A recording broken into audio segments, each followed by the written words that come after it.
also trying to prevent ISIS from dominating Iraq and much of that region.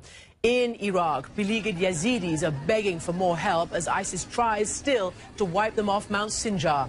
And the battle for Kobani on the Syria-Turkey border is pivotal, and it continues.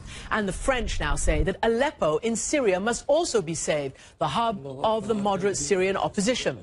ISIS already controls large swaths of Syria and Iraq, including the critical Anbar province.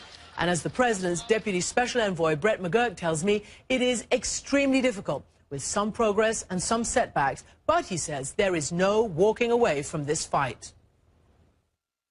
Brett McGurk, welcome to the program. Thanks for joining me. Thanks for having me. We want to get an update of where the United States and its allies are against ISIS. And look, we know that all of this intervention started with trying to relieve the plight of the Yazidis. Now the Yazidis are saying, thank you very much, but you haven't finished the job. We still think that we are under the threat of genocide. If you look at where ISIS was in June, pouring down the Tigris Valley, threatening Baghdad, pouring down the Euphrates Valley, threatening Baghdad, we've secured the defenses of Baghdad. Iraqi security forces are now starting to push up the Tigris Valley, and they're making a lot of significant gains, particularly in the Kurdistan region. Sinjar Mountain remains a concern. It's a concern because ISIL wants to commit atrocities from the Yazidis on that mountain. However, we are watching Sinjar Mountain very carefully. All right, so you have not abandoned the fight for Sinjar Mountain. Is that how I'm reading you? Certainly not, by no means.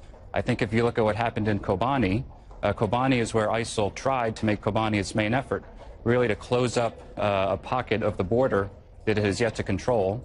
And what we've managed to do over the last month with our air operations, we've managed to kill hundreds of them, including their leaders. We've managed now, and working very closely with Turkey, to reinforce that corridor. About the finances, one of the big efforts was to try to get one of your allies, Qatar, to stop financing all sorts of extremists in that area. According to reports, the Treasury Secretary official concerned with this, Mr. Cohen, has said that he is not satisfied that Qatar has stopped doing that. What can you tell us about that? How will you make Qatar stop this financing? Well, I was just in Doha last week, and we had very serious conversations with Qatari officials. We saw the foreign minister of Qatar and others to talk about the financing to extremist groups, and they're fully committed to this coalition.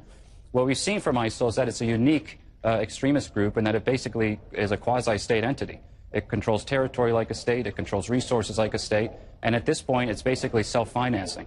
And that's why our primary effort at cutting off ISIL's finances right now are going after the oil trade, destroying its mobile refineries, and making sure that it cannot self-finance. Okay, so let's move on to Iraq, which is clearly the sort of the focus of your efforts. A couple of things, Mr. McGurk.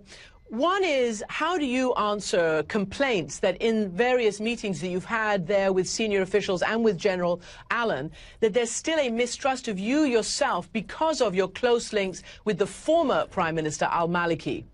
I'm saying a mistrust amongst the Sunni tribes who you clearly want to bring into this game. I can't speak for anyone about that. I've worked in Iraq for some time. I think I was very closely involved in the process over the course of the summer that led to a new government and a new prime minister.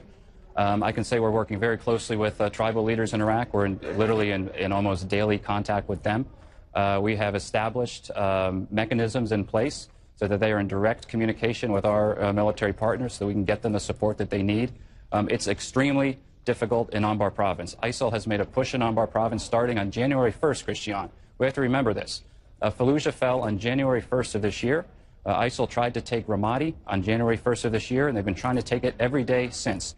It's a cancer that has to be uprooted, and that is why we are flying missions against ISIL, particularly in Syria, with our Gulf Arab partners. And I can just promise you, Christian, we're going to work extremely closely with the tribes and the new Iraqi government to make sure that they have the means and the capacity to defend their communities and to fight back and to ultimately expel ISIL from Anbar province. We're going to help them do that.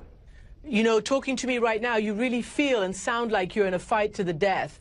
Do you believe that a sort of a 2008-style awakening will take place right there where you talk about it and where you clearly need it in Anbar? There's very much a fight to the death. There are very few organizations on this earth as ruthless and barbaric as this organization. And the world has seen it now. And for those who are willing and ready to stand up to them, we're going to help them. Again, you're correctly saying there are very few such barbaric groups. So then the question is, you've outlined the coalition and your aims and your mission. Are you doing enough? Even all that you've said, are you doing enough from the air? Do you have enough people on the ground inside Iraq to raise up the divisions you need? And will you have what's been reported as a spring offensive to break ISIS grip? Christiane, I'm not going to talk about the kind of operational planning that's ongoing, but I'll just assure you that there's a lot of it. And we do have timelines in place for when certain operations will start. But we're also being very prudent with expectations and given the capacity limitations of the Iraqis.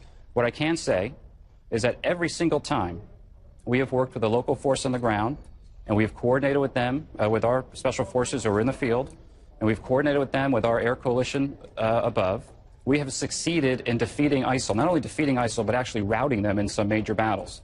What is happening now is there's an ongoing operation from Baghdad up to Beji. You might recall the Beji refinery has been under siege since June, Christiane. There's been about 150 Iraqi special forces soldiers and also regular army soldiers and some tribal elements and also some militias that have been holed up in the Beji refinery, and they have fought off repeated major assaults from ISIL since June. We're working very closely with the Iraqi security forces and the tribe to break the siege of that refinery. That's going to be a very difficult operation, but it's ongoing. And we're working very closely now with the tribes in Anbar province to begin to turn the tide against ISIL in Anbar province. But it's going to be hard. And one of the conditions, Christiane, I want to remind you, but also trying to prevent ISIS from dominating Iraq and much of that region. In Iraq, beleaguered Yazidis are begging for more help as ISIS tries still to wipe them off Mount Sinjar. And the battle for Kobani on the Syria-Turkey border is pivotal, and it continues. And the French now say that Aleppo in Syria must also be saved, the hub of the moderate Syrian opposition.